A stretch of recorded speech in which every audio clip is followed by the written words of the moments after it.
In the last video, we talked about the reciprocal identities. They're very simple, something that you just need to memorize. Next, we're going to talk about an identity that is maybe the most important identity that shows up. So to see where it comes from real quick, let's make a unit circle. Here's going to be my unit circle. I'm putting in a y-axis. Here I'm putting in an x-axis. I could choose any point that I want on the unit circle. Just to make it easy, I will choose a point that's in the first quadrant. So there's my point. No matter where I put that point, the coordinates of that point would be the cosine of theta and the sine of theta. The x-coordinate is the cosine of theta, the y-coordinate is the sine of theta. Now what about that theta? Where is that theta coming from? Well, that theta is the angle that's made if I draw a line from this point back to the origin and the x-axis here. That's my theta. Notice what happens if I drop straight down from that point. Then I'm making a right triangle on this x-axis. What is the distance from the origin to there? Well, the distance from there to there must be this cosine theta, since that's the x-coordinate. So here, this distance is cosine theta. And what is the height from there up to there? Well, since the coordinates here are sine theta, this height must be sine theta. So we have a right triangle, and we know the length of both of its legs. What is the length of that hypotenuse? We know that the length of the hypotenuse is 1, because this is a unit circle, and the radius of a unit circle is 1. So the distance from the center to the edge is 1. We know everything about this right triangle. Let's use the Pythagorean theorem. Right? The Pythagorean theorem says that a squared plus b squared is equal to c squared. What is the a in this case? Well, the a in this case is the cosine of theta.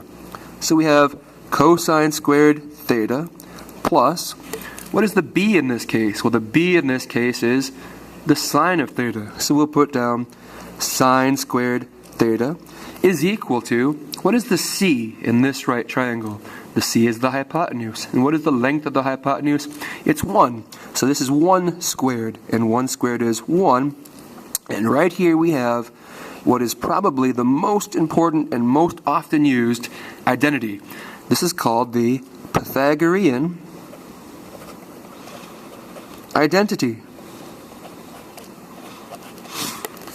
From this one, we can get two more very useful Pythagorean identities. So first we have the cosine squared theta plus the sine squared theta is equal to 1. From now on, I am going to assume that you know that this is true. Watch what happens if I divide each one of these by the cosine squared theta. What is cosine squared theta divided by cosine squared theta? That's 1. Plus, what is sine squared theta divided by cosine squared theta? Well, that's the sine over the cosine is the tangent, so it's going to be the tangent squared theta is equal to, what is 1 divided by the cosine squared theta?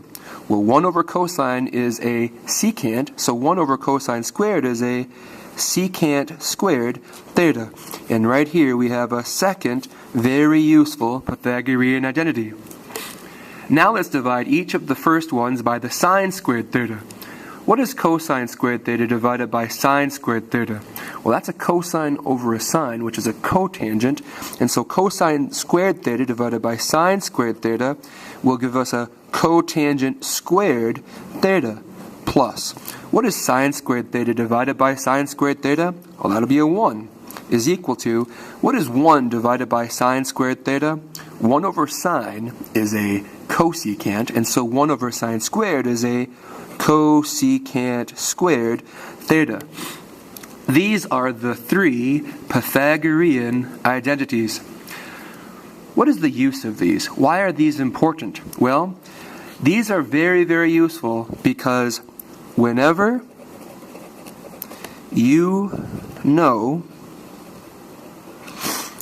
one value of a trig function, you can use one of these 3 Pythagorean identities to find the others.